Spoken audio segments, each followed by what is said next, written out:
Very good morning.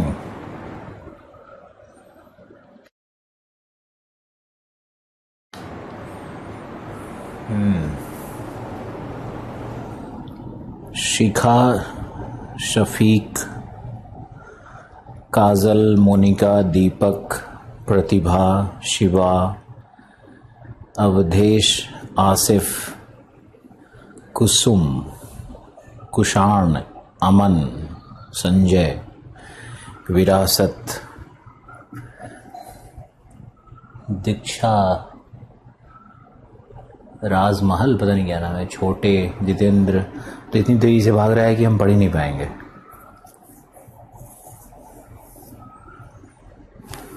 एक ये है राजमल, जय मां सरस्वती जी। आमिश,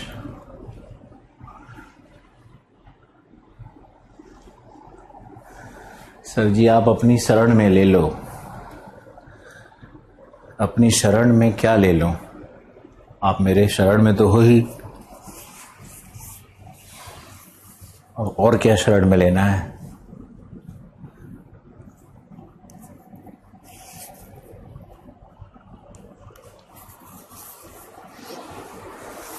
आप अपने कर्तव्य का पालन करिए।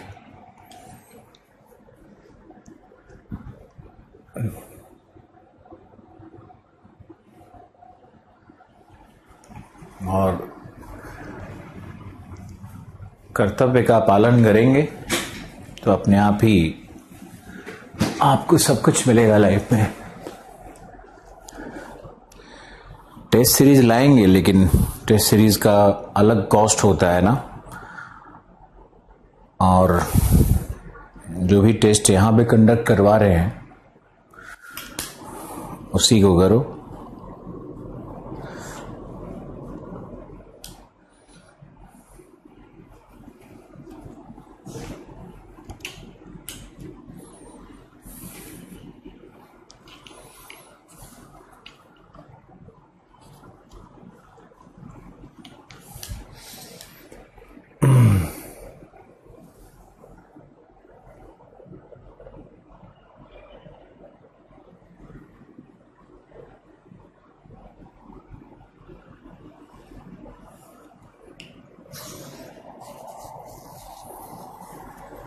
गुड मॉर्निंग, 3 बार गुड मॉर्निंग।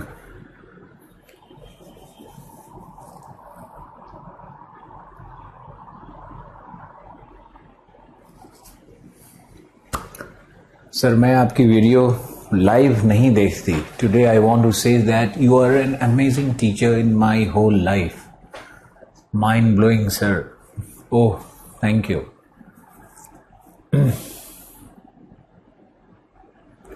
सर ये कोरोना काल कब तक रहेगा? अभी कई सारे लोग ज्वाइन कर रहे हैं कोर्स को इन द सेंस की कोर्स में एडमिशन बंद करवा दिया गया है, आप लोगों को पता ही होगा। नेक्स्ट बैच का अनाउंसमेंट होगा वो। आप मेरे मैसेज का रिप्लाई नहीं करते हो। आज मैं पहली बार लाइव कर रही हूं।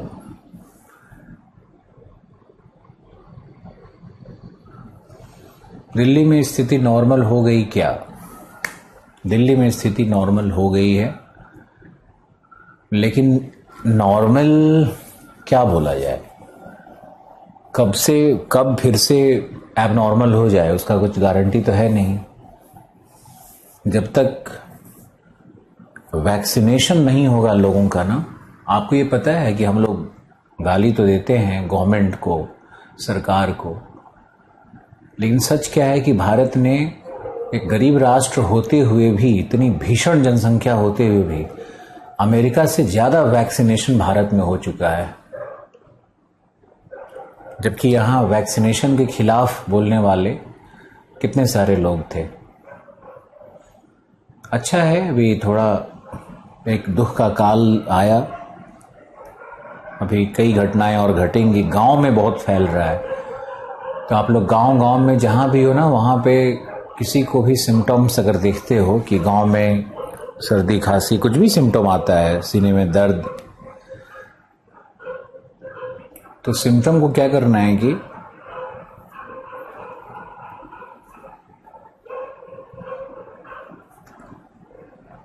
समझना है आप ही लोगों को, और सबसे पहले तो आइसोलेशन में डालना है और तुरंत मेडिकल सपोर्ट किसी तरह से दिलवाओ। लोगों को डेथ से बचाया जा सकता है।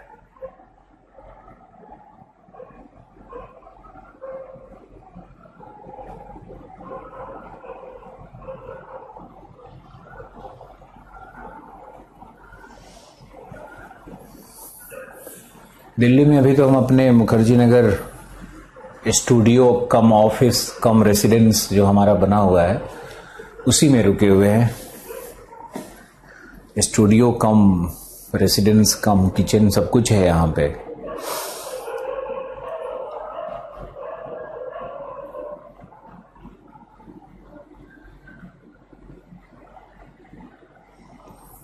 जो भी वैक्सीनेशन का जो थोड़ा सा धैर्य रख लोगे तो दिसंबर तक वैक्सीनेशन तो भारत में हो ही जाएगा बहुत सारे लोगों का। मेरा अपना विश्वास है कि दिसंबर के बाद चीज़ें बिल्कुल नियंत्रण में होंगी। और मुझे आंतरिक सूत्र से बाह्य सूत्र से मोदी जी की कार्यप्रणाली से या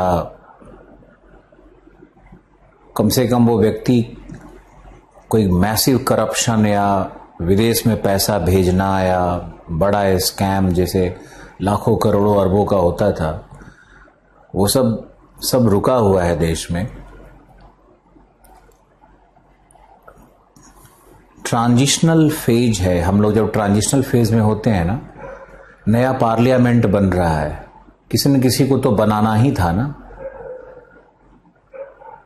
तो व्यक्ति वही बनवाता है जो बड़ा सोच रखता है और आगे का दृष्टि रखता है। तो अगर पार्लियामेंट बनाया जा रहा है तो उसके लिए लोग बहुत गंदा गंदा लिख रहे हैं। हर बात के लिए, वैक्सीनेशन के लिए भी 1.5-2 करोड़ वैक्सीन बाहर दे दिया गया तो इतना हंगामा यहाँ पे है। आलोचना का बिंदु ये सब नहीं हो सकता है। पार्लियामेंट तो बनाना ही पड़ेगा ना। अंबेडकर साहब ने पार्लियामेंट 545 लोगों के लिए, 547 लोगों के लिए सोचा था। अंबेडकर साहब ने सोचा कि भारत की जनसंख्या अगर बहुत अधिक होगी तो 65 करोड़ होगी। तुम यार 1 बिलियन 65 करोड़ हो गए। अभी भी गांव में चले जाओ, कितनी संतानें हैं? 6, 4।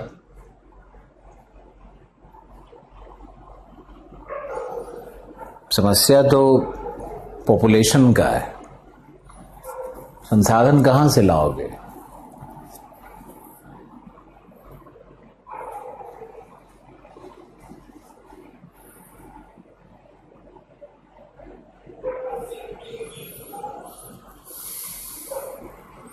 ऑप्शनल के लिए तो हमारा अपना वही एक प्लेटफॉर्म है, मेरा आलोक रंजन क्लासेस। यही ऑप्शनल आपको मिलेगा। चलो बात बंद। अब हम लोग कुछ काम की बात करते हैं, पढ़ाई की बात करते हैं। लेकिन एक चीज तो जीवन में सीखना होगा आपको कि जब भी आप क्रिटिक बनो किसी के, तो व्यक्ति का क्रिटिसिज्म नहीं होना चाहिए, पॉलिसीज का क्रिटिसिज्म होना चाहिए। ये बात गांधीयन प्रिंसिपल में है। प्लीज सुनो और समझो कि हम लोग व्यक्ति के पीछे, व्यक्ति के उसके प्राइवेसी, उसके अपने कपड़े पहनना से लेकर के उसके स्टाइल से लेकर हर चीज पे गाली गलौज शुरू कर देते हैं। ये कहीं से उचित नहीं है। होना क्या चाहिए कि व्यक्ति के पॉलिसीज और उसके विफलताओं को हाईलाइट करना चाहिए। और सिर्फ विफलताओं को हाईलाइट नहीं करना चाहिए, सॉल्यूशन सीकिंग मोड में भी जाना चाहिए। अगर कोई व्यक्ति विफल है, सरकारें विफल हैं, तो उसका सॉल्यूशन क्या है? और सिर्फ सरकार की ही जिम्मेदारी नहीं होती है कि वो सब कुछ करे। थोड़ी सी जिम्मेदारी व्यक्ति की भी होती है समाज में। एक व्यक्ति भी उठ के खड़ा हो सकता है, जाकर के दूसरे व्यक्ति की मदद कर सकता है, अपने बाइक से, गाड़ी से उसको किसी हॉस्पिटल पहुंचा सकता है, उसके लिए एफर्ट्स ले सकता है।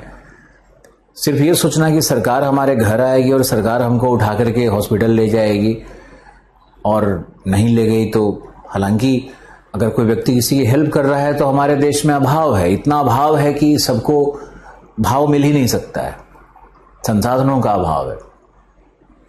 और हमारे जो वर्कर्स हैं उसमें भी कैलसनेस, उसमें भी एक अपने कर्म के प्रति क्या बोलें, कोई जागरूकता नहीं है, कोई नॉलेज नहीं। हमारे यहाँ डॉक्टर तो सब फेक डॉक्टर है। जितने एमबीबीएस आ रहे हैं डिग्री लेकर के, इसमें से मुझे तो लगता है कि 60% तो फेक है। प्राइवेट संस्था से, कहीं से, कुछ से कैसे करके एमबीबीएस का डिग्री लेके आ गए हैं। इनको तो कुछ पता भी नहीं है, थोड़ा बहुत मेडिसिन का नॉलेज है, उसी से अपना बड़े डॉक्टर से पूछ के लिखते रहते हैं। तो ये लोग रियल डॉक्टर नहीं होते। क्या करोगे?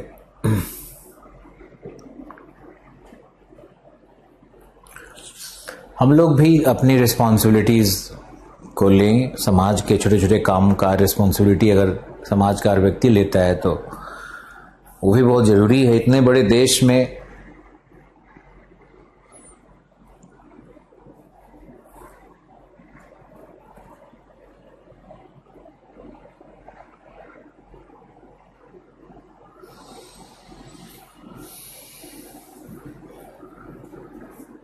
गांधीयन प्रिंसिपल की बात की मैंने, तो एक लाइन और तुम्हारे सीखने के लिए, निबंध के लिए भी समझ लो कि मान लो कि कोई एक आतंकवादी है और आतंकवादी ने हत्याएं की, लेकिन गांधीयन प्रिंसिपल में जाओगे तो उसमें यह है कि हम उस आतंकवादी, उस व्यक्ति से, उस कसाब से घृणा नहीं करेंगे जबकि उसने हत्याएं की है,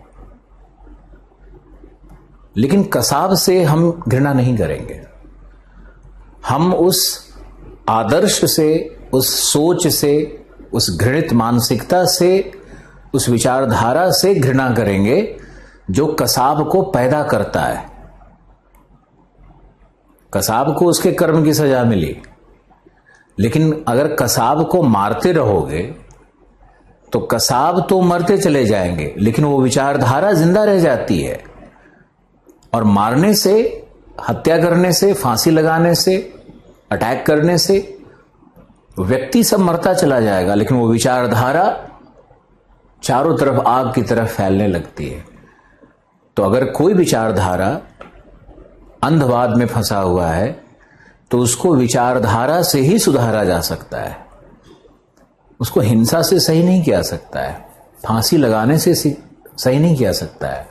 यहां तक कि कैपिटल पनिशमेंट को भी कई देशों ने बैन कर दिया कि हम जब जीवन देने का अधिकार नहीं है हमारा, तो जीवन लेने का अधिकार कैसे हो सकता है। हम किसी को मृत्यु दंड नहीं देंगे, क्योंकि उस व्यक्ति में दोष न देख करके, उस व्यक्ति के अंदर में जो भावना या सोच या जो उस व्यक्ति का उसकी जो मानसिकता विकसित हो गई, उसमें वो कहां से एंगर आया, इतनी घृणा कहां से लाई, उसके कॉज में जाना होगा। क्योंकि आतंकवादी कोई जेनेटिकली आतंकवादी नहीं होता है। कसाब को कोई मुल्ला मिल गया, समझा दिया कि तुम हत्या करोगे, इस्लाम खतरे में है, ऊपर जाओगे तो ऊपर में हूर की परियां मिलेंगी, ये करो वो करो। सब जगह तो वही है, ये आशाराम बापू टाइप के लोग सब क्या है, ये लोग तो वही करते रहते हैं ना, ब्रेन वॉश कर करके करते रहते हैं। तो रूट कौन है? रूट है आशाराम बापू। उसको इलिमिनेट करना होगा सोसाइटी से। हम लोग क्या करते हैं कि आशाराम बापू के जो चेले हैं या जो उनके साथ लगे हुए हैं, उन लोगों को पकड़ने लगते हैं। उन लोगों को चुन चुन कर मारने से कोई फायदा नहीं होता है। आशाराम बापू को ऊपर में जो मुल्ला है उसको मारना पड़ता है। वो जो जहां से निकल रहा है घृणा, वहां खत्म करो। नक्सलवाद को खत्म करना है तो नीचे उसके कैडर को मारने से कोई फर्क नहीं पड़ता है, ऊपर में मारो, ऊपर में पकड़ो, तब नक्सलवाद खत्म होगा। और देखो, कोई भी सोच चिंतन यदि हिंसा की ओर ले जाता है, मानव हत्या की ओर ले जाता है, पुलिस का ही हत्या हो, सीआरपीएफ का ही हत्या हो, किसी का भी हत्या हो, तो वो चिंतन सही नहीं हो सकती है गांधी और बुद्ध के देश में।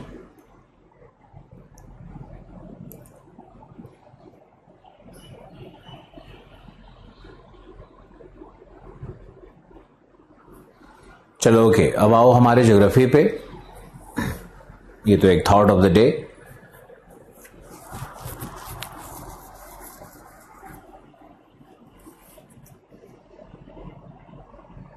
लिखो, विषय पे आते हैं। हमने जलवायु विज्ञान में कहां तक पढ़ाया? दाब पेटियां, है ना। दाब पेटियों में आज थोड़ा लिखवाने का काम करेंगे, साथ साथ में समझाएंगे भी। लेकिन पहले आप दाब पेटियों को समझते हैं। डायग्राम मैंने कल आपको दिया था। आज अगर आप ध्यान से देखोगे तो आपके समझ में आएगा और बहुत समय भी नहीं लगेगा। लेकिन अगर अपना ध्यान कहीं और रखोगे फिर आप संकट में फंसोगे, फिर कहोगे दोबारा बताइए सर। ये हमारा नॉर्थ पोल, ये हमारा साउथ पोल, ये हमारा 0 डिग्री इक्वेटर, ये विषुवत है। ये नॉर्थ पोल, साउथ पोल। बताओ कोई कष्ट? नॉर्थ पोल कितने डिग्री पे है? ये 90 डिग्री नॉर्थ हो गया, ये 90 डिग्री साउथ हो गया, है ना। अब विषुवत पर सूर्यातप की मात्रा ज्यादा है या कम?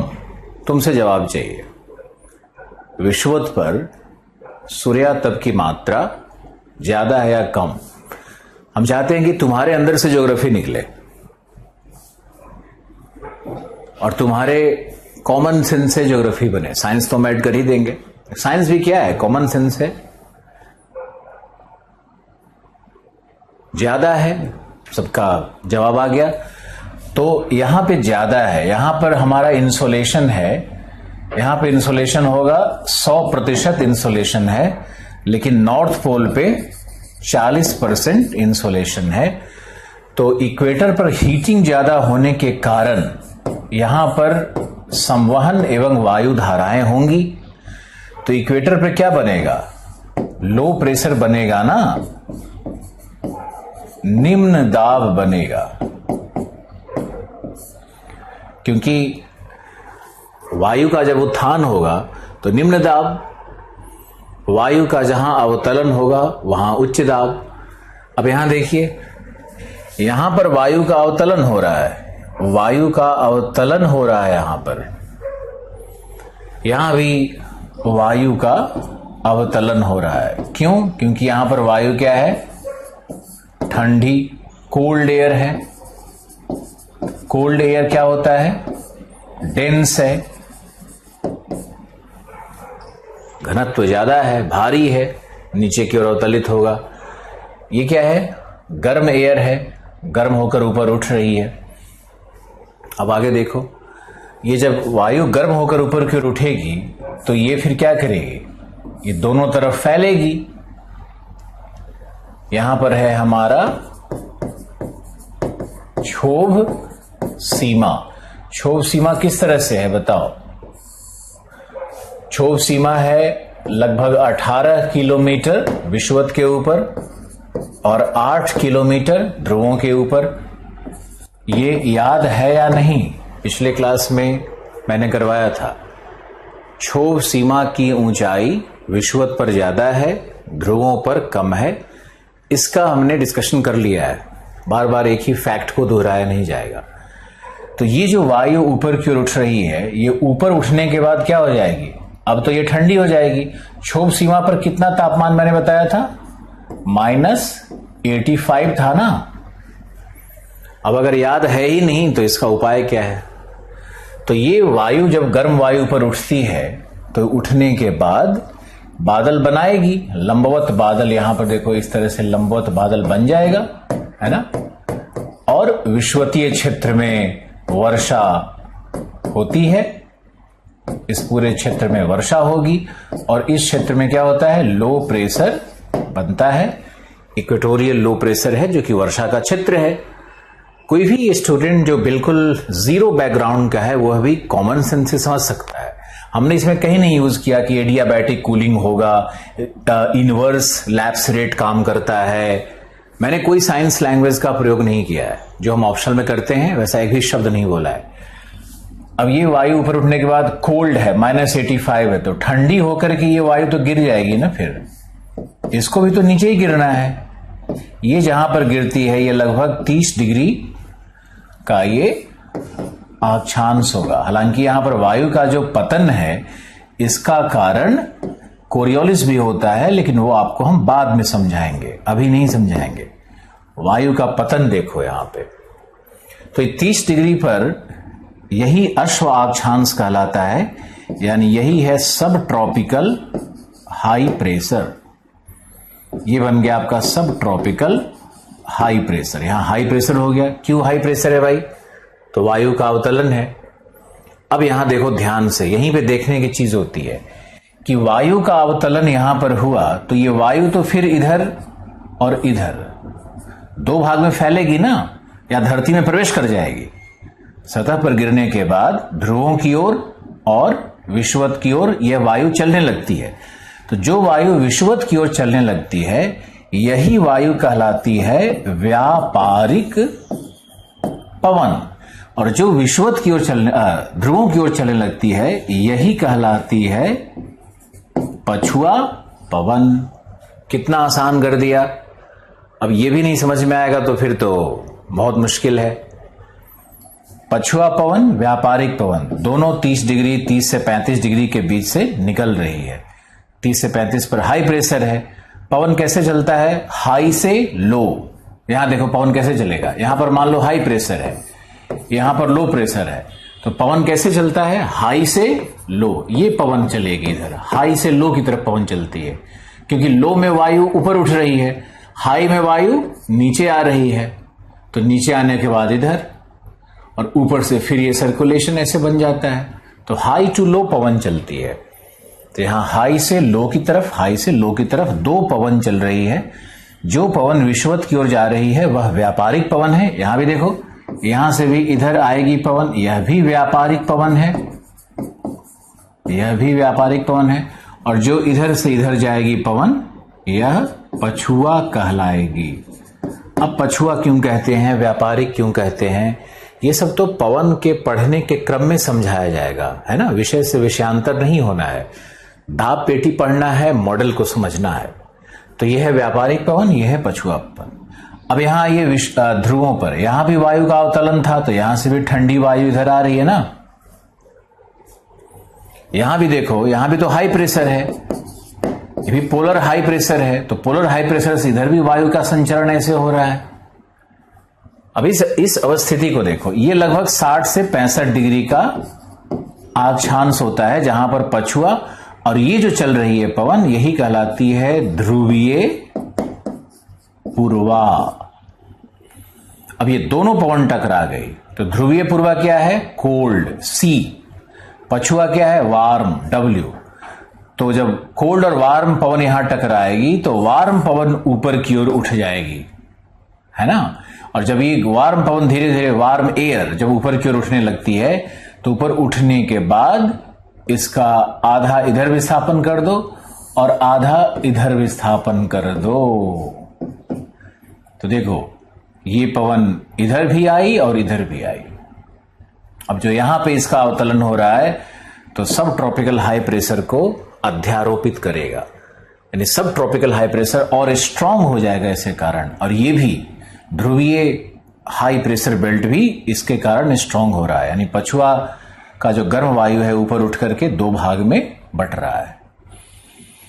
अब ये सर्कुलेशन के पैटर्न को देखो, यहां पे वायु उठ करके इधर, इधर से उठ करके इधर, फिर ध्रुवीय पूर्वा से यहां। तो ये देखो कैसे विषुवत से उठ करके यहां नीचे, फिर इधर, फिर ऊपर उठ करके इधर। तो ये देखो ये ऐसे सर्कुलेट कर रहा है, ये ऐसे सर्कुलेट कर रहा है। सर्कुलेशन को देखो, ये अगर हम इसको चाहें तो कुछ डिफरेंट कलर से दिखा सकते हैं। ये देखो इस तरह से सर्कुलेशन इधर बन रहा है, यहां पे इस तरह से सर्कुलेशन बन रहा है, और यहां पर इस तरह से सर्कुलेशन बन रहा है। तो वायु का सर्कुलेशन आप देख सकते हो येलो कलर से, यहां से इस तरह से सर्कुलेशन बनता है, यहां भी वही होगा, दोनों टकराएगा तो ये ऊपर उठा, पछुआ वाला पवन ऊपर उठा, ये इस तरह से सर्कुलेशन है, और यहां पर ये भी इस तरह से सर्कुलेशन है। तो ये जो पवन है पवन का नामाकरण, धरातल पर हम लोग पवन कह देते हैं इसको, है ना। तो धरातल पर सब पवन है। कितना पवन हो गया? व्यापारिक पवन, पछुआ पवन, ध्रुवीय, पूर्वा। और ये जो सर्कुलेशन बन रहा है ये 3 डायमेंशनल है, ये त्रिआयामी है, और ये 3 कोशिकाओं का निर्माण हो रहा है। अगर आप देख पाओगे तो 3 कोशिकाओं का निर्माण हो रहा है। जो वायु कोशिकाएं हैं और क्षोभ सीमा के नीचे बन रही हैं, वायु कोशिकाओं का निर्माण हो रहा है। इसमें पहली कोशिका हमारी है, ये कहलाएगी हैडली सेल, और हैडली सेल दोनों तरफ है। क्योंकि हैडली नामक साइंटिस्ट ने ट्रॉपिकल थर्मल कोशिका का खोज किया, इसलिए उनके नाम पे ये हैडली सेल है। ये जो दूसरा सेल है ये कहलाता है फेरल सेल, और ये तीसरा सेल है ये कहलाता है पोलर सेल। तो हैडली सेल, फेरल सेल और पोलर सेल, ये 3 सेल्स बने हुए हैं। एक गोलार्ध में अगर हम लेंगे तो यहां से लेकर के एक गोलार्ध इधर है ना। तो इसमें कितना सेल बन रहा है? इसको कहते हैं हम लोग try cellular meridional model. Try cellular meridional model ये बनता है इस पूरे भाग में। उधर भी 3 सेल उधर ही बनेगा। टोटल पूरे ग्लोब पे देखेंगे तो 6 सेल बन जाता है, और अगर अर्ध गोलार्ध में अगर हम लोग देखेंगे तो 3 सेल बनता है। इसी को हम लोग बोलते हैं त्रिकोशिकीय देशांतरीय मॉडल। हिंदी में भी लिख सकते हो त्रिकोशिकीय देशांतरीय मॉडल। हैडली सेल क्या है समझो, अभी बहुत कुछ समझना है। हैडली सेल कैसे बनता है? हैडली सेल धरातलीय वायु कौन सा है? हैडली सेल का धरातलीय वायु व्यापारिक पवन है। हैडली सेल किन अक्षांशों के बीच में है? विषुवत और 30 डिग्री के बीच में है। हैडली सेल उष्णकटिबंधीय सेल है, ट्रॉपिकल सेल है, सबसे परमानेंट सेल है। परमानेंट क्यों है? क्योंकि विषुवत पे ये जो संवहन है ये वर्ष भर कायम रहता है, इसलिए हैडली सेल मोस्ट परमानेंट सेल है। ये कोशिका कभी खत्म नहीं होती। फेरल सेल को डायनामिक सेल कहते हैं, क्योंकि इस सेल का निर्माण हो रहा है कॉलिजन से, वायु राशियों के टकराने से, और टकरा करके ऊपर उठ रहा है। तो ये मैकेनिकल फोर्स है, काइनेटिक फोर्स है, ये डायनामिक फैक्टर है फेरल सेल के बनने का।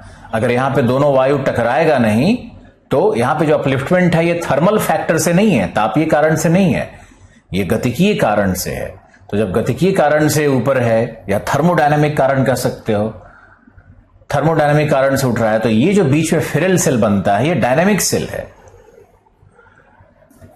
और ये फिर पोलर सेल तो बन रहा है वायु के ठंडा होने के पतन से। देखो कैसे बन रहा है। लिखवाने में साइंस का प्रयोग करेंगे थोड़ा सा जीएस के हिसाब से। 3 सेल, 3 मुख्य पवन, यहां पर यह है ध्रुवीय, पूर्वा।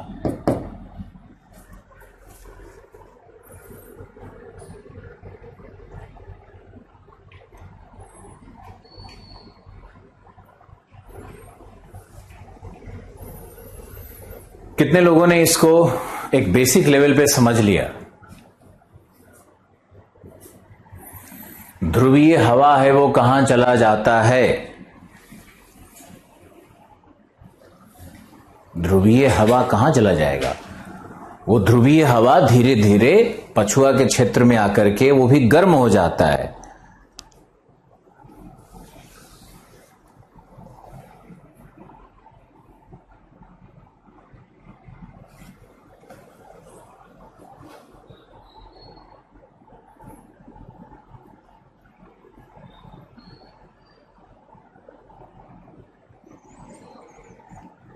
सर पहली बार बहुत अच्छा समझ में आया। अभी तो मैंने एक बेसिक लेवल पे बताया है, अभी और आएगा।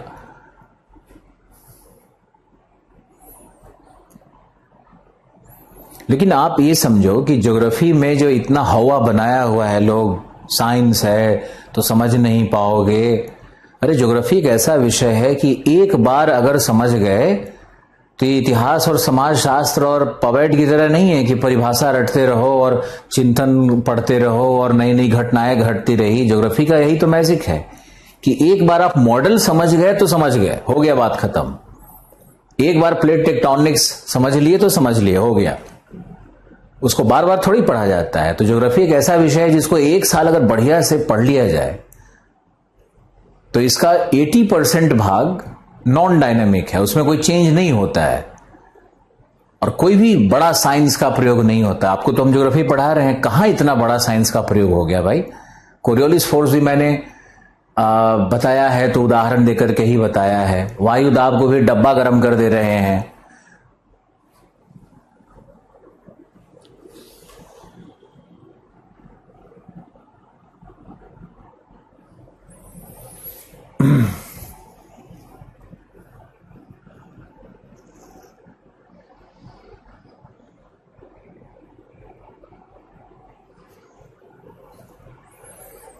साइक्लोन कैसे बनेगा और क्या होगा वो सब आएगा समझ में, आपको चिंता बिल्कुल नहीं करना है।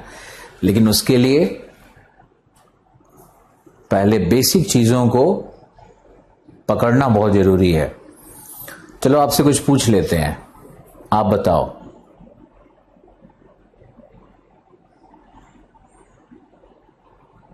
सर कभी कभी आंखों में आंसू आ जाते हैं, क्यों?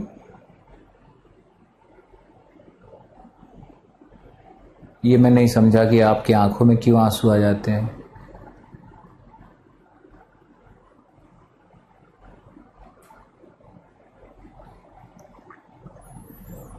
देखो हमारे यहां जो टीचिंग मेथोडोलॉजी है ना, बचपन से फिजिक्स को रटवाया जाता है, केमिस्ट्री को रटवाया जाता है, बायोलॉजी को रटवाया जाता है। रट ले बेटा। इतिहास में डेट्स रटवाया जाता है। इतिहास के पीछे उस गंभीर कारणों की समीक्षा नहीं की जाती है, सिर्फ रटवाया जाता है। तो स्टूडेंट भी वैसा ही है। और क्या बोलूं मैं, ज्योग्राफी में तो लोग बस मैपिंग को ही मान लेते हैं कि ज्योग्राफी है। जितना मैप रट लिया, उद्योग का नाम, पर्वत का नाम, नदी का नाम, लंबाई चौड़ाई, इसी को ज्योग्राफी मानते हैं। अक्षांश देशांतर, इंटरनेशनल डेट लाइन कैसे बदल रहा, इसी को ज्योग्राफी मानते हैं। इससे आता कुछ नहीं है।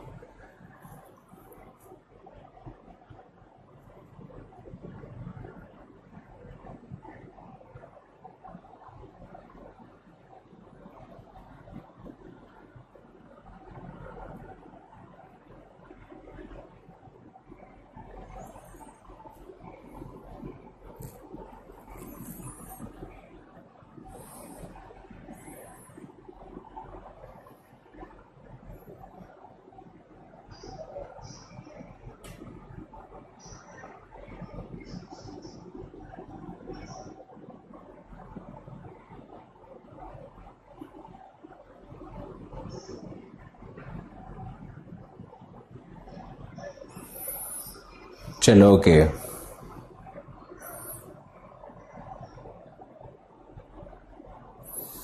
क्लाइमेटोलॉजी में मैंने सारे चैप्टर्स तो लिख ही दिए थे। अब नेक्स्ट चैप्टर बताना क्या है, उसी क्रम में हम लोग पढ़ रहे हैं। चलो ओके, अब आप लिखो।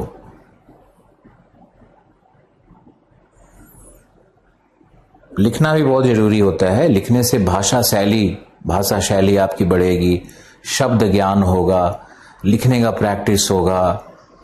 आंसर राइटिंग का एक फॉर्मेट मिल जाता है कि अगर ये प्रश्न आए तो हम क्या लिखेंगे। चलो ओके, लिखो वैश्विक दाब पेटियां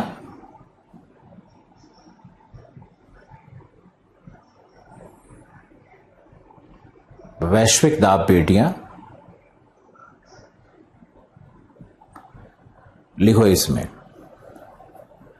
सबसे पहला है विश्ववीय निम्न दाब पेटी। आज थोड़ा सा सोच रहे हैं फास्ट लिखवाएं, देखें आप कैसे लिखते हो। विश्ववीय निम्न दाब पेटी 10 डिग्री नॉर्थ से 10 डिग्री साउथ के मध्य,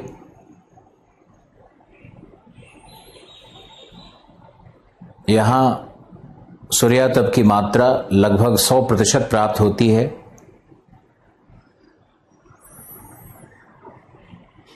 क्योंकि सूर्य की किरणें लगभग वर्ष भर नियत होती हैं।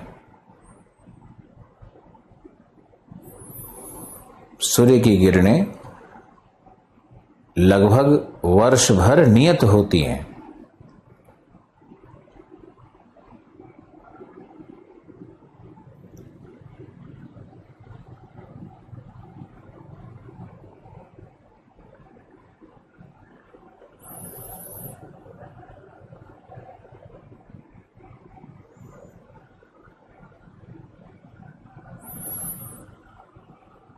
सूर्य की किरणें लगभग वर्ष भर नियत होती हैं।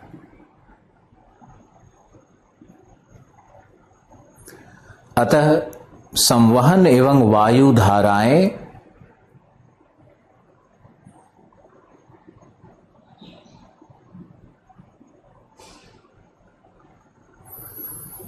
संवहन एवं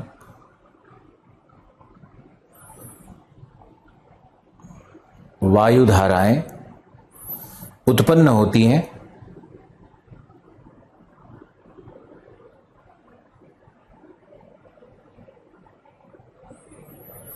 अतः निम्न दाब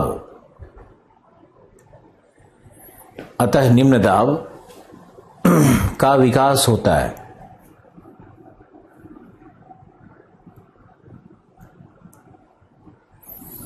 अब जो लिखवा रहे हैं उसको और ध्यान से देखना। देखो यहां दाब लगभग 1003 से 1008 MB होता है।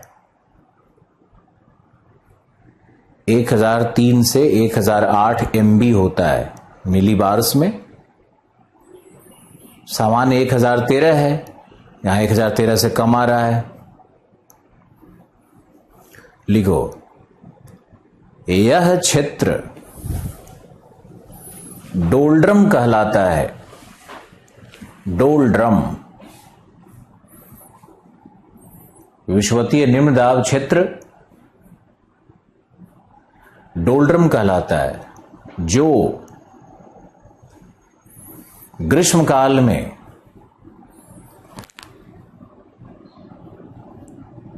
महादेशों पर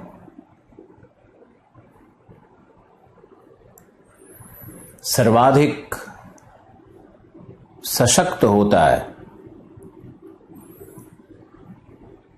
सर्वाधिक सशक्त होता है। परंतु समुद्र तल पर वर्ष भर नियत होता है।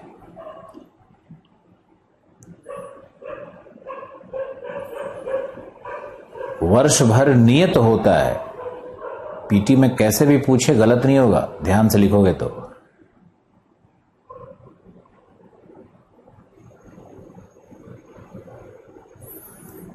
वर्ष भर नियत होता है।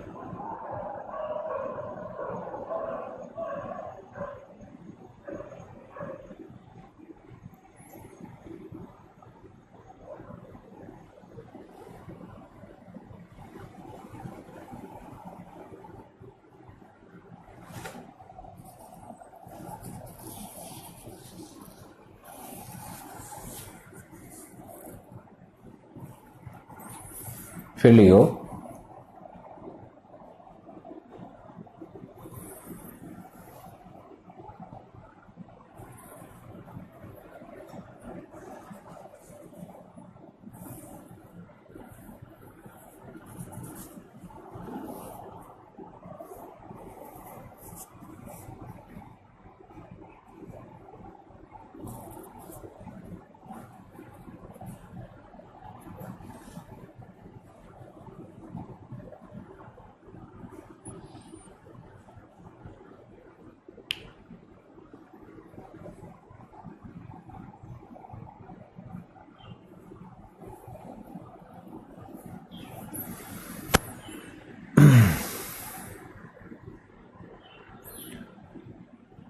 अभी कुछ SMS देख करके हम फिर डिस्टर्ब होना शुरू हो गए, इसलिए थोड़ा रुक से गए थे। कुछ लड़के अब रॉक और वोल्केनो पे पूछे जा रहे हैं, तो कोई कुछ कर रहा है हरकत। चलो ठीक है, हम देख नहीं रहे SMS।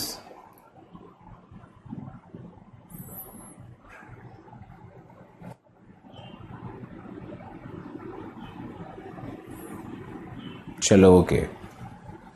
तो आपने लिखा, हाँ डोलड्रम लिखो। डोलड्रम के मुख्य क्षेत्र 4 हैं। डोलड्रम सब जगह नहीं बनता है।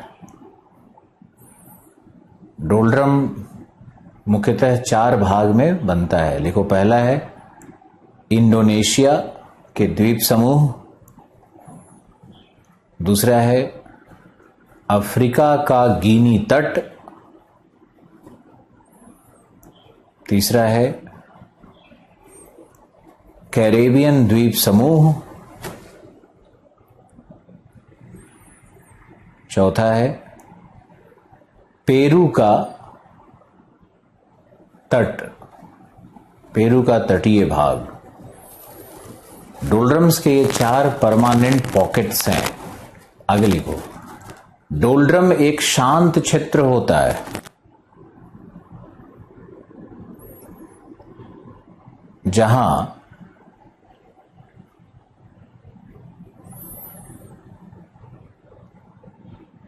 कहीं कहीं विषुवतीय पछुआ प्राप्त होती है, अन्यथा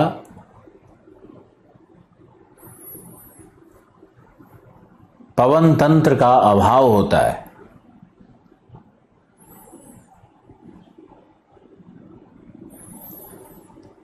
यह एक निम्न दाब पॉकेट है।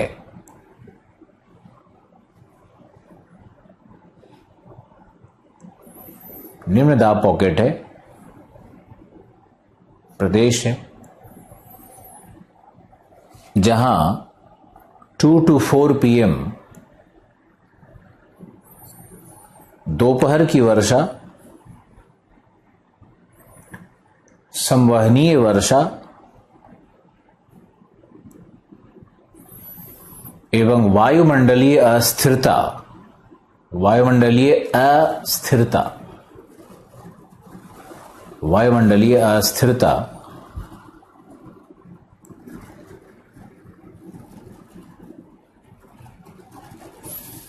प्राप्त होती है।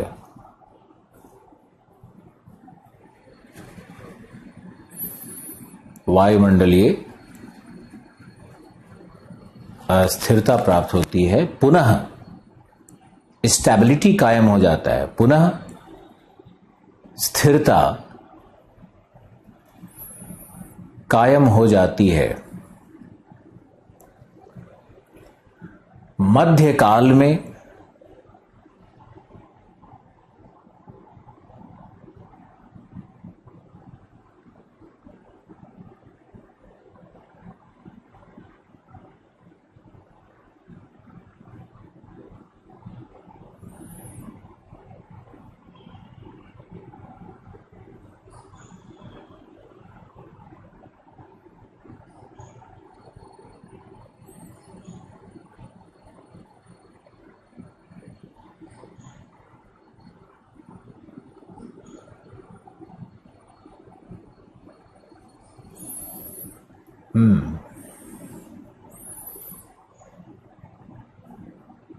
मध्यकाल में जहाजी बेड़े,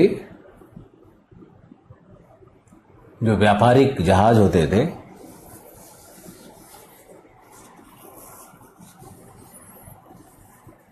जहाजी बेड़े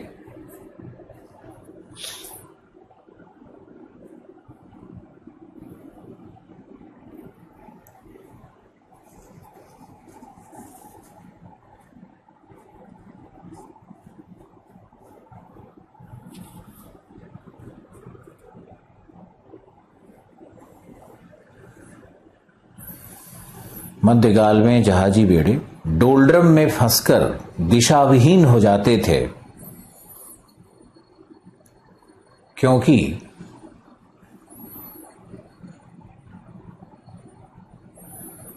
यहां दिशा निर्देश के लिए कोई पवन प्राप्त नहीं होता।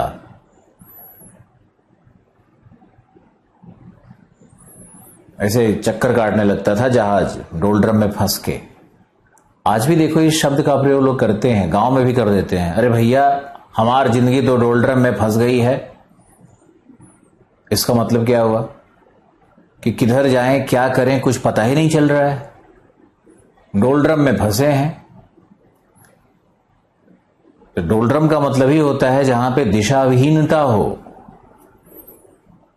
यूपीएससी अगर सिलेक्शन नहीं होता है तो तुम्हारा लाइफ डोलड्रम में फंस जाएगा।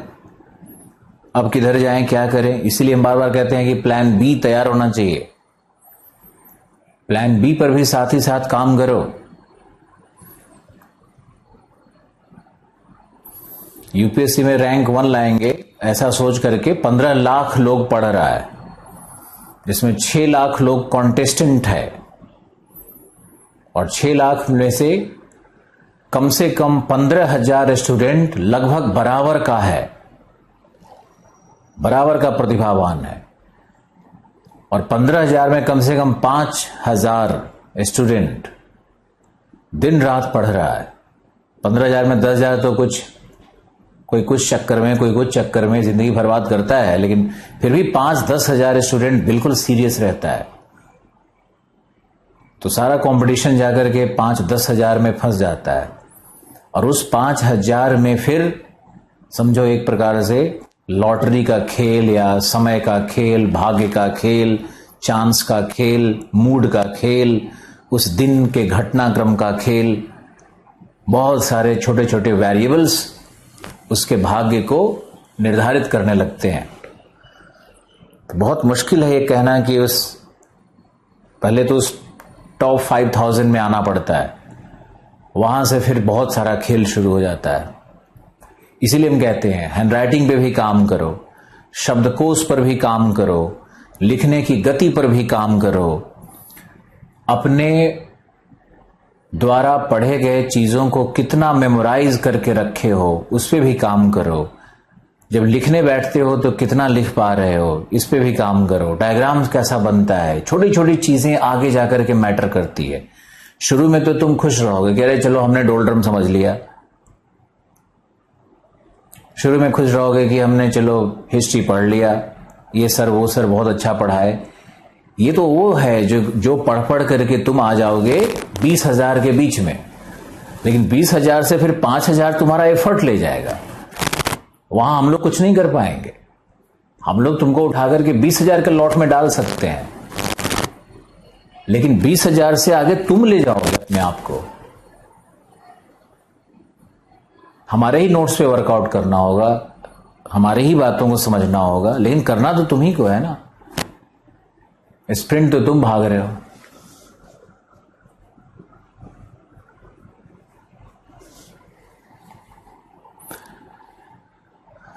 तो कभी कभी ना अपने करियर को लेकर के, अपने भाग्य को लेकर के, अपने जीवन के दिशा को लेकर के एक चिंतन आपको भी करनी चाहिए।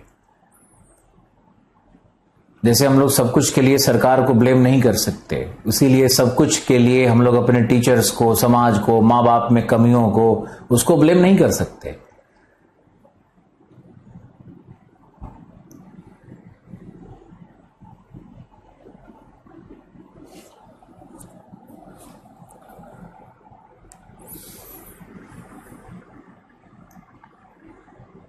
चलो, आशा है आप इन बातों से मोटिवेटेड रहोगे, ना कि दुखी। चलिए लिखिए आगे। तो डोलड्रम में व्यापार, पहले तो जहाज था ना, वो तो कपड़े के पाल से चलता था। जिस दिशा से हवा आई उस तरफ कपड़े का पाल कर दिया गया, जहाज उसी दिशा में जाती थी। डोलड्रम में आकर के कोई पवन है ही नहीं, तो लोगों को खुद ही बोट चलाना है, वो भी दिशा विहीनता हो जाती है वहां पे, इसलिए इसका नाम डोलड्रम रखा गया था। अब लिखो, आगे लिखो। डोलड्रम कहां बनता है, कहां सशक्त बनता है, कहां परमानेंट है, सब मैंने लिखवा दिया है। वर्षा होती है कि नहीं, दाब कैसा है, वायुमंडलीय दशा कैसी है, सब लिखवा दिया।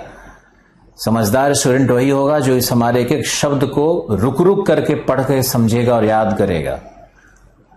और एग्जाम में अगर डोलड्रम आ भी जाए तो उस पर पूरी की पूरी पूरा का पूरा 100-150 शब्द लिख सकता है।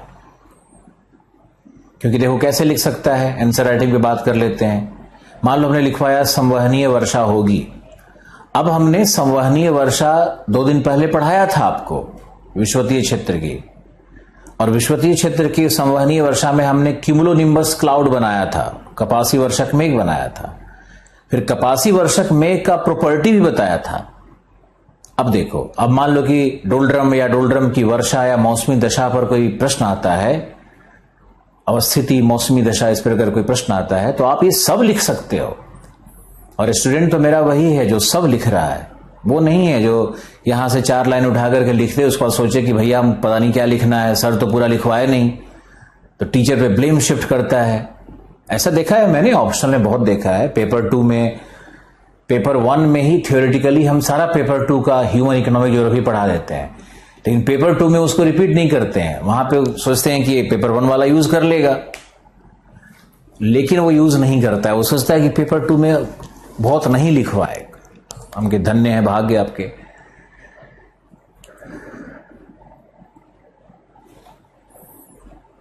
आप लोग इस हिंट से एक चीज समझ लो कि कैसे लिखा जाता है, कैसे इलेबोरेट किया जाता है, काम आएगा आपके।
फर्स्ट टाइम में लोग सीधे आईएएस बन जाते हैं, आप पीटी के लिए चिंतित हो रहे हो।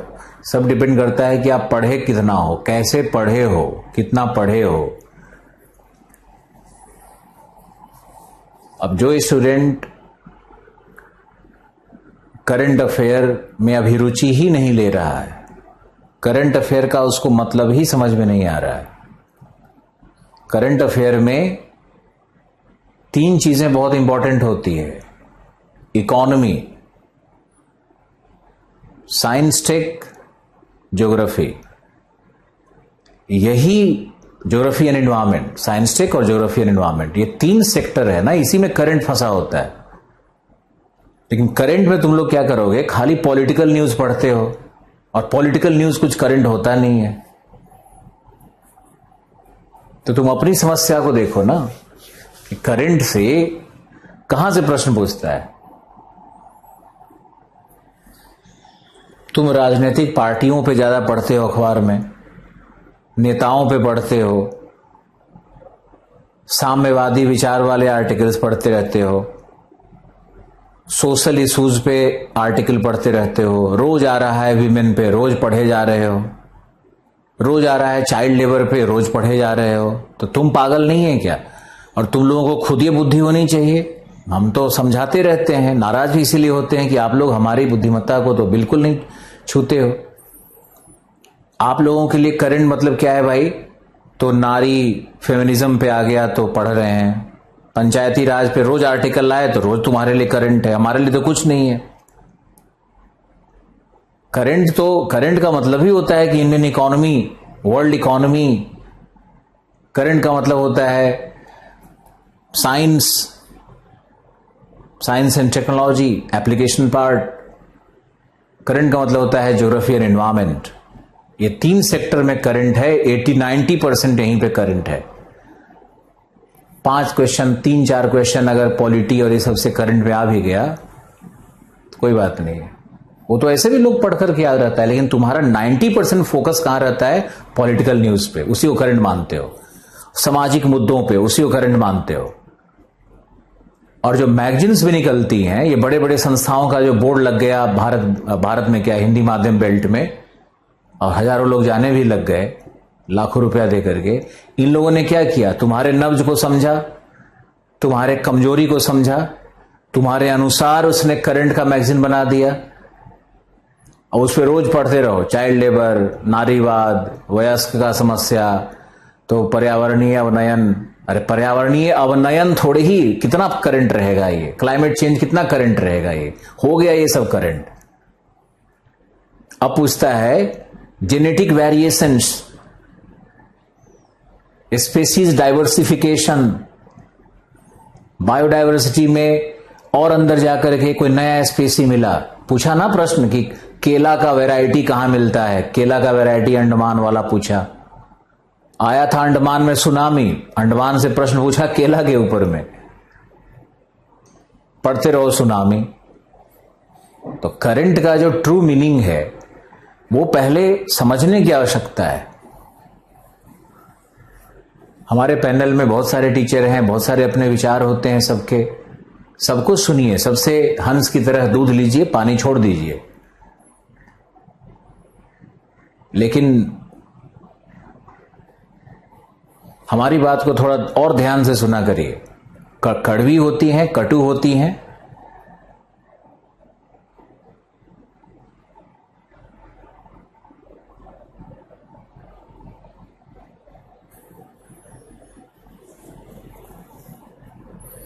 करंट का मतलब समझना बहुत जरूरी है तुम लोगों को।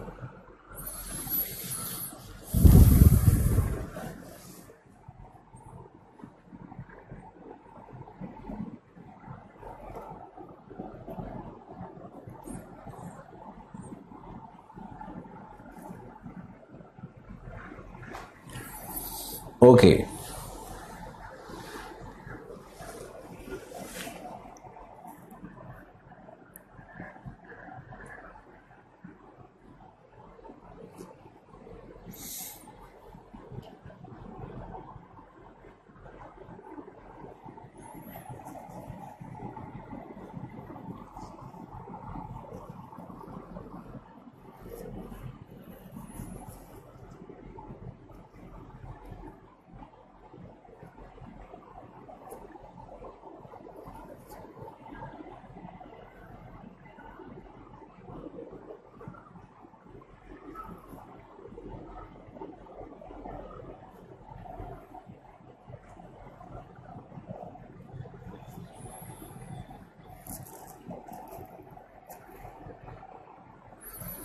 चलो ओके, लिखो। डोल्ड्रम हो गया, मैंने बताया। अब लिखो ITCZ क्या है, यहीं पे लिखना है। विश्वतीय निम्न दाब पेटी में ही एक कॉन्सेप्ट है ITCZ का, उसको लिखना है। लिखो ITCZ क्या है? इंटर ट्रॉपिकल कन्वर्जेंस जोन, अंतर उष्णकटिबंधीय अभिसरण क्षेत्र।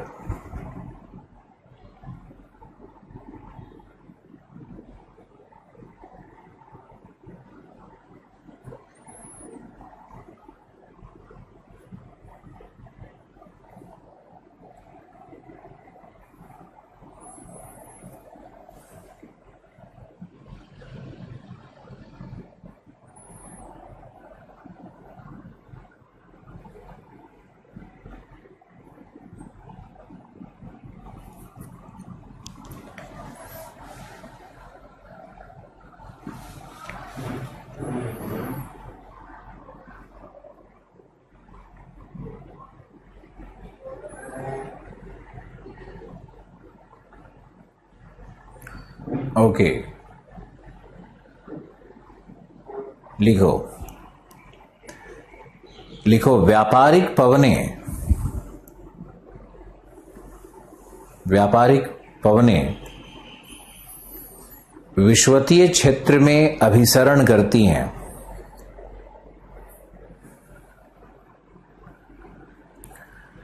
जिनसे गर्म वायु राशियों का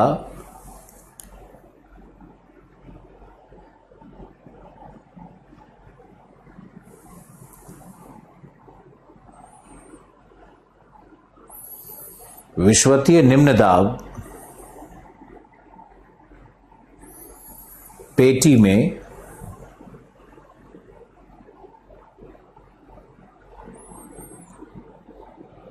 अभिसरण होता है।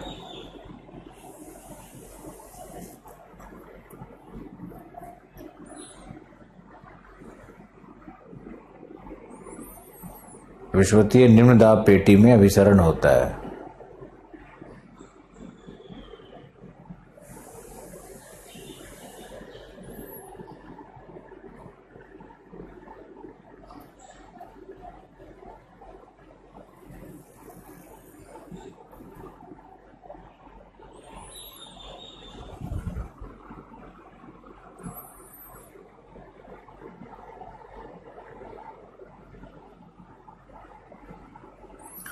फिर लिखो, यह एक निम्न दाब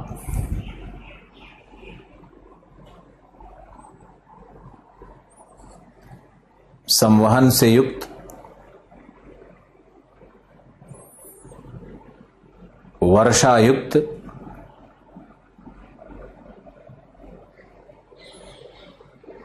क्षेत्र होता है, जो सूर्य के लंबवत किरणों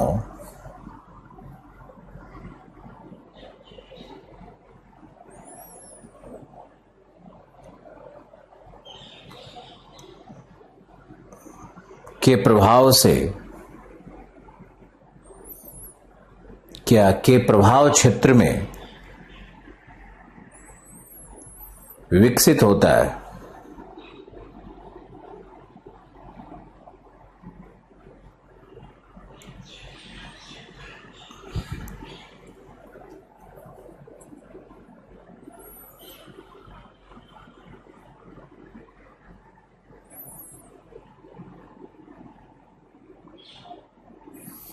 तथा सूर्य के उत्तरायण एवं दक्षिणायन होने के क्रम में, ये सब अच्छे से समझाएंगे, सूर्य के उत्तरायण एवं दक्षिणायन होने के क्रम में ITCZ का भी विस्थापन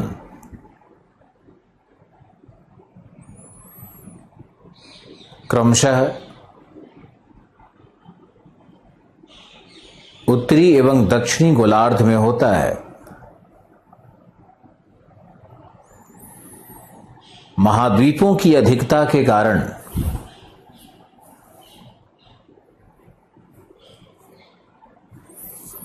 यह विस्थापन उत्तरी गोलार्ध में थल के ऊपर 25 से 30 डिग्री तक, जबकि जल के ऊपर 15 डिग्री तक होता है।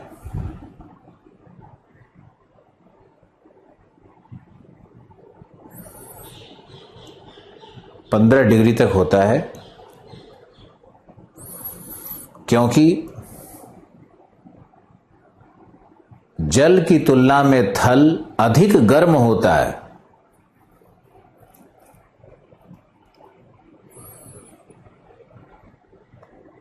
क्योंकि थल की विशिष्ट ऊष्मा जल से कम होती है। थल की विशिष्ट ऊष्मा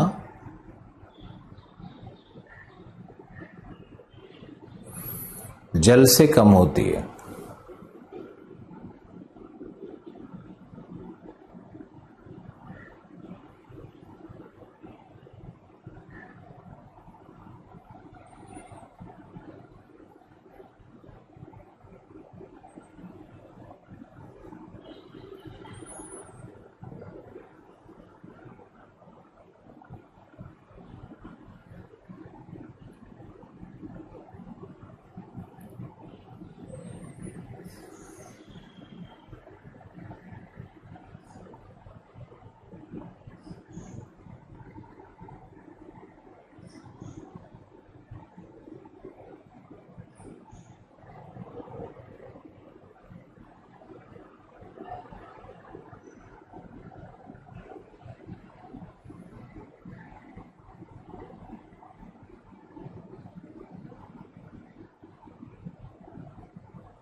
फिर लियो,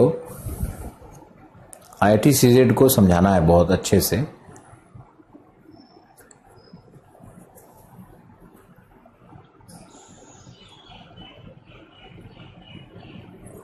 मॉनसून से संबंधित है ना, इसलिए IIT CZ को समझाएंगे। चलो लिखो, आगे लिखो। अब इक्वेटोरियल लो प्रेशर में हमने डोलड्रम बताया और IIT CZ को बताया है, तो इसमें बहुत कुछ थर्मल इक्वेटर और पता नहीं क्या क्या है, लेकिन ये दो कॉन्सेप्ट आप लोगों को GS में जरूर याद रखना चाहिए। और अब दूसरा लिखिए उपोष्ण कटिबंधीय उच्च दाब पेटी। उपोष्ण कटिबंधीय उच्च दाब पेटी, कल भी एक डायग्राम दिया था, वो भी देखना है।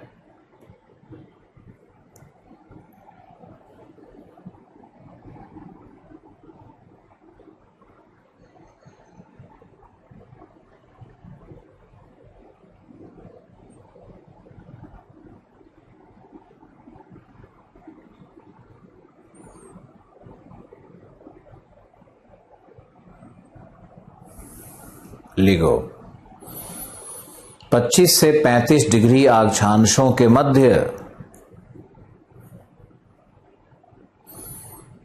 प्राप्त होता है। यह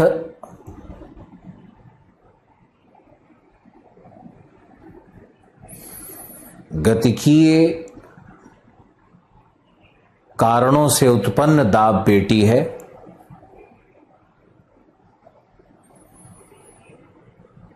जबकि विषुवतीय दाब पेटी तापीय कारणों से उत्पन्न होती है।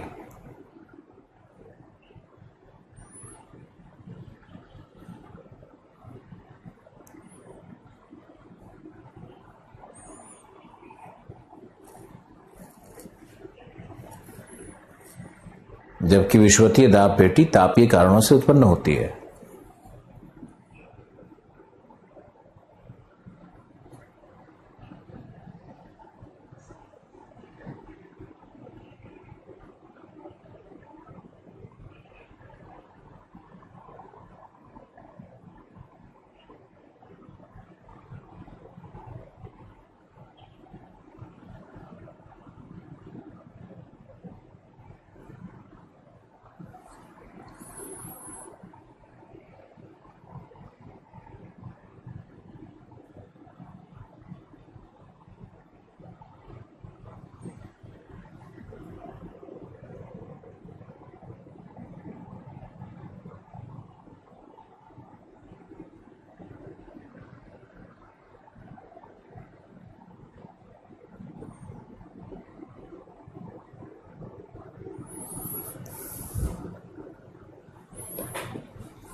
लिखो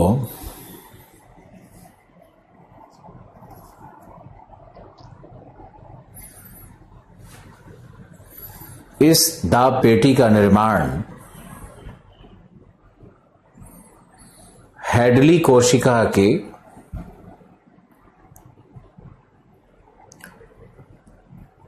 वायु के अवतलन से है। हैडली कोशिका के वायु के अवतलन से है। लिखो विषुवतीय क्षेत्र से संवहित वायु, उठने वाली वायु क्षोभ सीमा के पास लगभग 16 किलोमीटर की ऊंचाई पर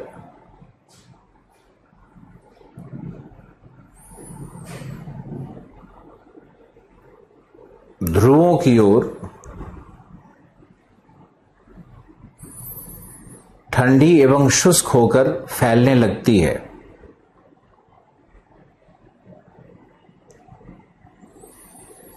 तथा 30 डिग्री के पास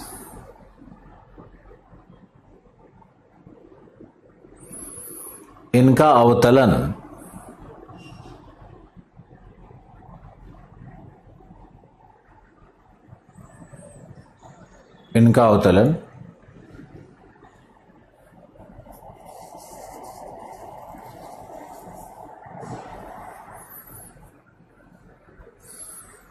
कोरियोलिस प्रभाव से, लिखते जाना है अभी, कोरियोलिस प्रभाव से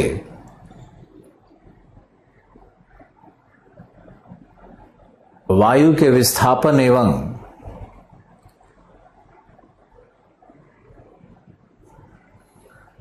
अध्यारोपण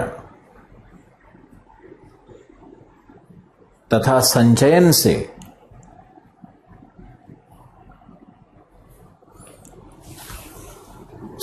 से होता है।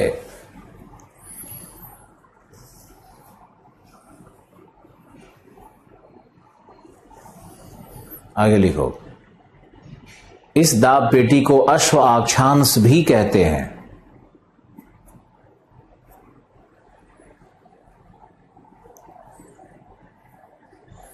क्योंकि अरब के व्यापारी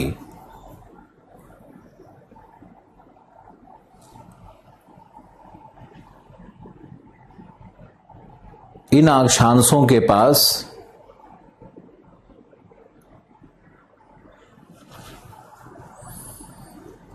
उच्च दाब के कारण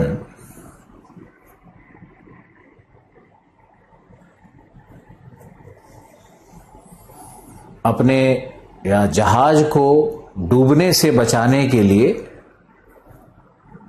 घोड़ों को समुद्र में फेंक देते थे। लिख ही लो, याद भी रख सकते हो। अरब के व्यापारी घोड़े का व्यापार करते थे, यूरोप लेकर के जाते थे, तो रास्ते में ये 25-30 डिग्री वाला अक्षांश मिलता था। उसको क्रॉस जब जहाज करने लगती थी और ऊपर से वायु का अवतलन होगा तो जहाज डूबने लगती थी।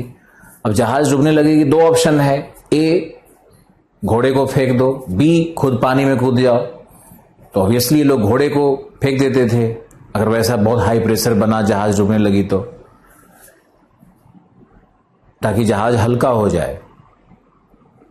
इसलिए इसका नाम अश्वाक्षांश है, हॉर्स लैटिट्यूड कहा गया।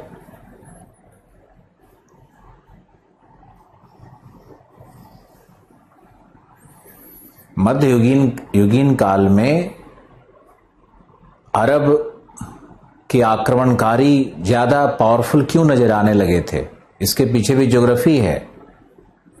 उसका मूल कारण था कि जो सेंट्रल एशिया मध्य एशिया से कनेक्ट हो गया, मध्य एशिया से वेस्ट एशिया कनेक्ट हो गया, तो मध्य एशिया में से घोड़ा सब आने लगा वेस्ट एशिया में।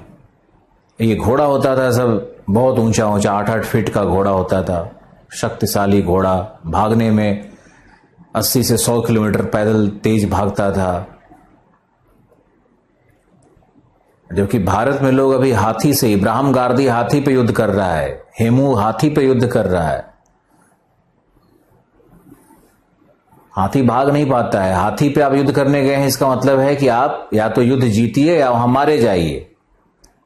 और घोड़ा पे आप युद्ध करने गए हैं तो घोड़ा को आप पलट करके भाग भी सकते हैं। और घोड़ा ज्यादा स्विफ्ट रहता है ना, हाथी थोड़ी स्विफ्ट रहता है।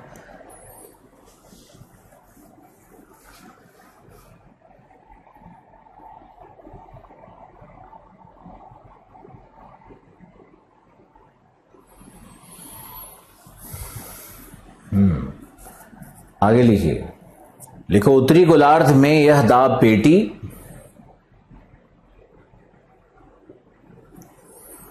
सिर्फ समुद्र तल पर नियत होता है। उत्तरी गोलार्ध में यह दाब पेटी सिर्फ समुद्र तल पर नियत होता है।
देखो, पहला है Azores high pressure.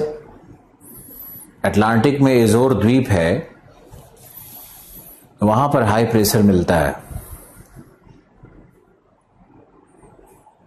एजोर high pressure. और दूसरा है हवाईयन हाई प्रेशर, कल मैंने डायग्राम में दिखाया था। कारण लिखो, क्योंकि उत्तरी गोलार्ध में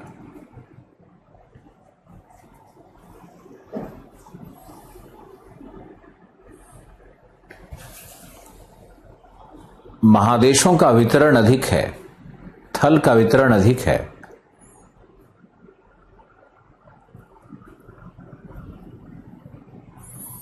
तथा थल ब्लैक बॉडी की तरह बिहेव करता है।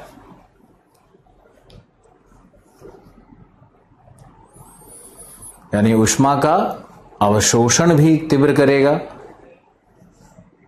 और विकिरण भी उतना ही तीव्र कर देता है। तो वहां पे परमानेंट दाब नहीं प्राप्त हो सकता है थल वाले भाग में। समुद्र तल में ऊर्जा का कंजर्वेशन होता है, ऊर्जा संरक्षित रहती है, तो वहां पे वर्ष भर लगभग एक ही तापमान रहता है। इसलिए दाब पेटियां, ताप पेटियां, ये कुछ भी हो, आइसोथर्म, आइसो बार, कुछ भी हो, ये सब समुद्र तल पर नियत रहती हैं। ये एक परमानेंट सत्य है जो आपको हर बार बताने की आवश्यकता नहीं होनी चाहिए।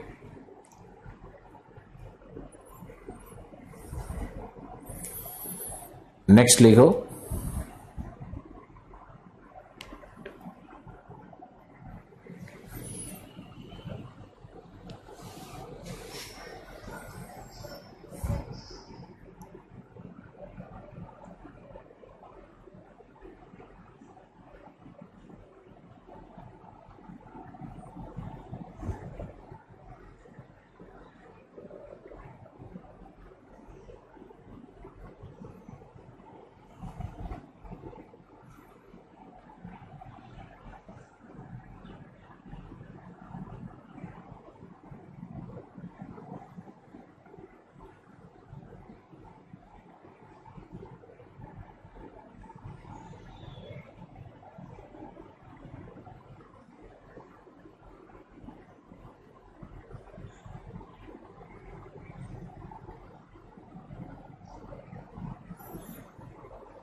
ओके,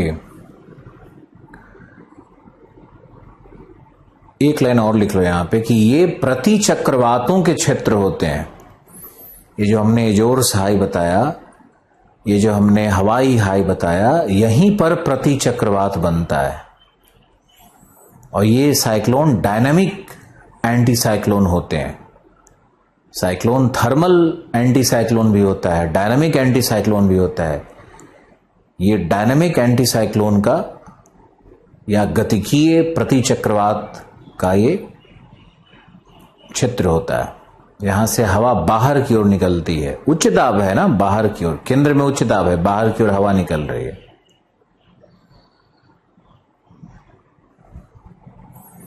एक लाइन और लिख लो। तथा ये व्यापारिक पवनों एवं पछुआ पवनों के उत्पत्ति केंद्र भी होते हैं।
ओके, नेक्स्ट लिखो।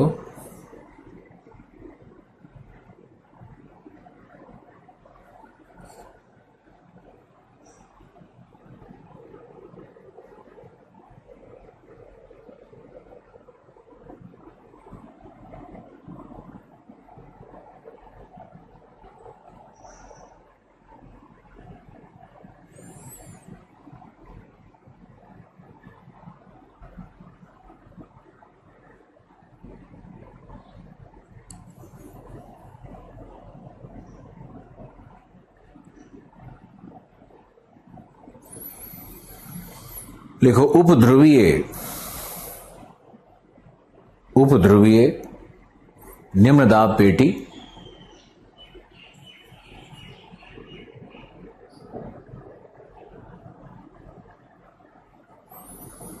उपध्रुवीय निम्न दाब पेटी,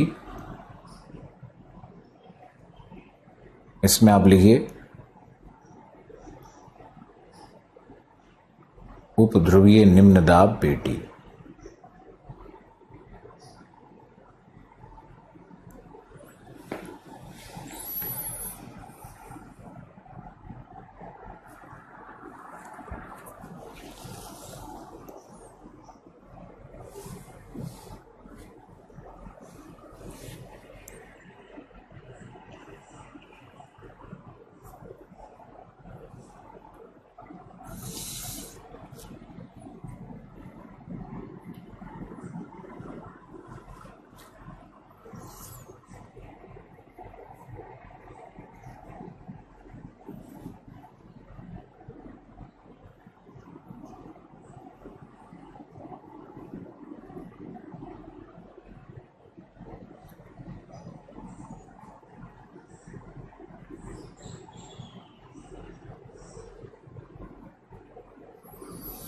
सिक्सटी टू 65 अक्षांशों के मध्य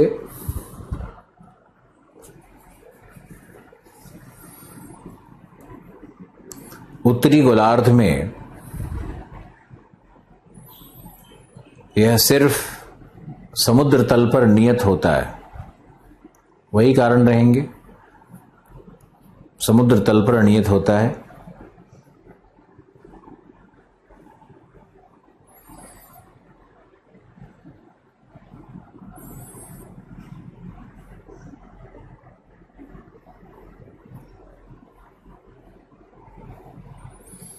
समुद्र तल पर नियत होता है,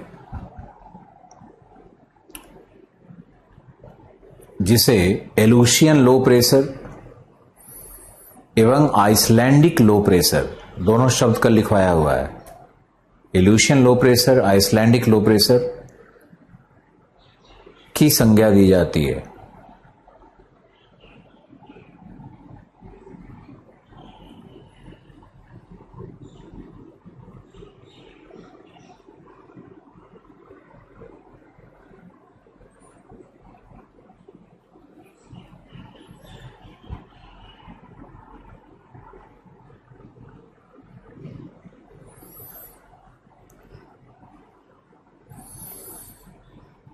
जबकि दक्षिणी गोलार्ध में दाब पेटियां वर्ष भर नियत होती है।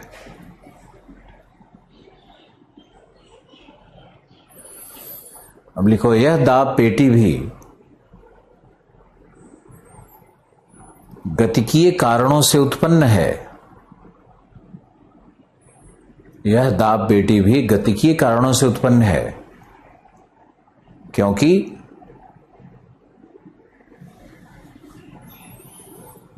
गतिकीय कारणों से, कारकों से उत्पन्न है, क्योंकि इसका निर्माण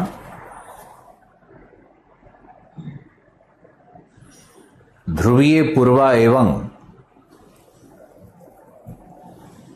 या ठंडी ध्रुवीय पूर्वा एवं गर्म पछुआ पवनों के अभिसरण से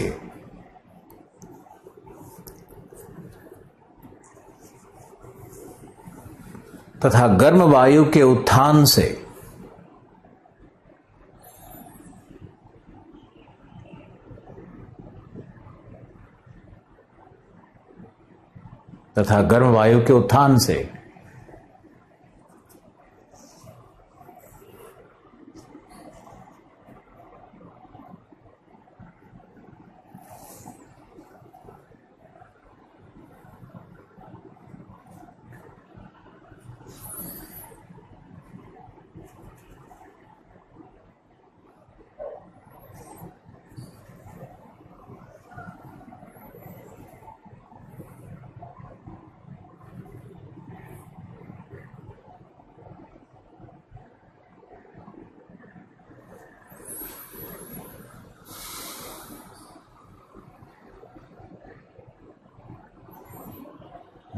उत्पन्न होता है, इसे टेम्परेट कन्वर्जेंस जोन भी कहते हैं। टेम्परेट कन्वर्जेंस जोन, समशीतोष्ण अभिसरण क्षेत्र भी कहते हैं। तथा यह वाताग्र एवं चक्रवातों के, यह वाताग्र एवं चक्रवातों के उत्पत्ति का केंद्र भी होता है। यहां वाताग्र और चक्रवात बहुत बनते हैं। अतः वर्षा से प्रभावित क्षेत्र है। यहां वर्षा अधिक होती है, जैसे विषुवतीय क्षेत्र में वर्षा होती है, वैसे ही यहां भी वर्षा बहुत होती है। इन अक्षांशों को आप याद रखो कि ये 55 से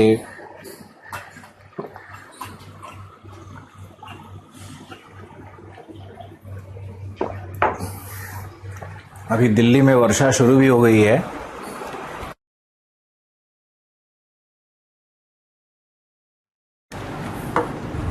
और दिल्ली का भी मौसम बहुत रोमांटिक हो रहा है। बालकोनी में जाकर के एक मग चाय पीने में बहुत मजा आने वाला है।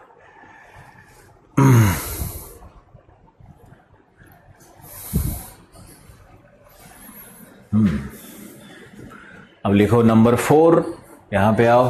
Pressure belt number 4 pressure belt है, 3 कोशिकाएं हैं। चौथा प्रेशर बेल्ट है ध्रुवीय उच्च दाब पेटी। ध्रुवीय उच्च दाब पेटी लिखो, यह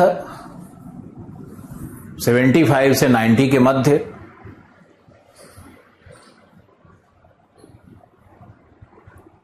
तापीय कारणों से उत्पन्न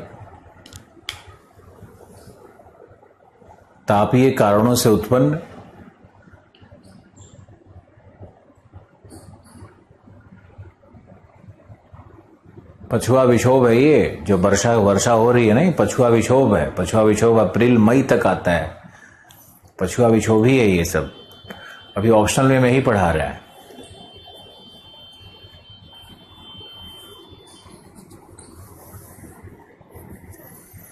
अभी किसी ने लिखा कि मथुरा में बारिश हो रही है। देखो तुम्हारी बारिश हमारे यहां भी आ गई, दिल्ली भी आ गई।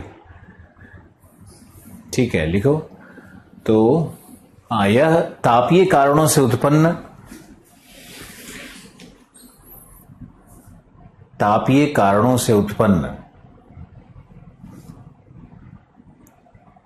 दाब पेटी है।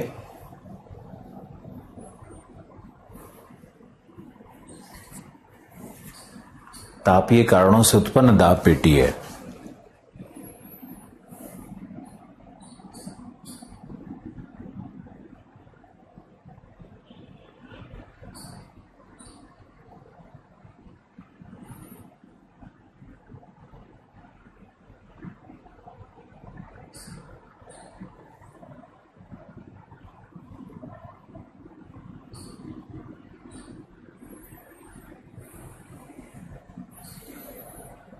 ठंडी एवं शुष्क वायु के अवतलन से इसका निर्माण होता है। ठंडी एवं शुष्क वायु के अवतलन से इसका निर्माण होता है एवं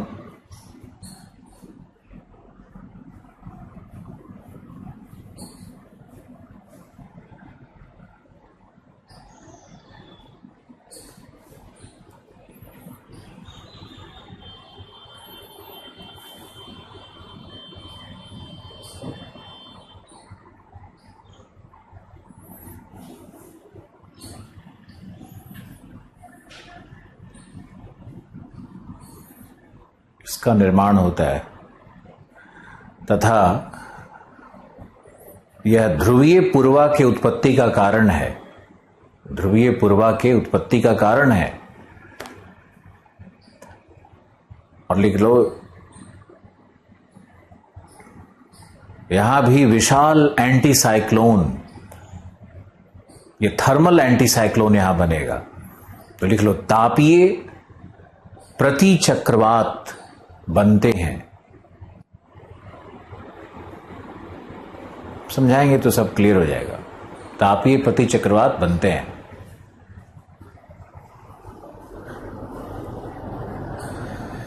अलवर में भी बारिश हो रही है, पूरे भारत का समाचार मिल जाता है। हैप्पी जी, आप लाइव नहीं ले पाते हैं, कोई बात नहीं है, आज तो आप लाइव हैं।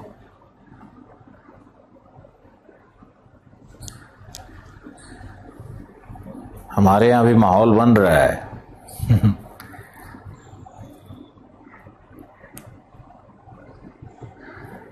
रोज पूछते रहता है तुम लोग, रोज इकोनॉमिक्स क्यों बंद करवा दिया। कितने बड़े अजीब से इंसान हो यार तुम लोग। अब हर व्यक्ति को रोज जवाब दो कि इकोनॉमिक्स बंद क्यों हो गया। अरे बंद नहीं हुआ है, कोरोना चल रहा है, दिल्ली में ऑफिस स्टूडियो बंद है, हम तो होम स्टूडियो से क्लास ले रहे हैं, रजनीश जी होम स्टूडियो से ले रहे हैं। अब जिनके पास स्टूडियो नहीं है वो कहां से क्लास लेंगे। एक ही प्रश्न पूछ करके। बस आज के लिए इतना ही, आगे आप तैयारी करिए। बरेली में भी बारिश हो रही है, गोरखपुर में एक महीने पहले हुई, अच्छा 1 वीक पहले हुई। प्रतापगढ़ में बूंदाबांदी चल रही है। हाँ, ये लोग डेली क्लास अटेंड नहीं करता है। शिवा आप सही कह रहे हैं, रोज एक ही प्रश्न आते रहता है। चलो बाय, टेक केयर।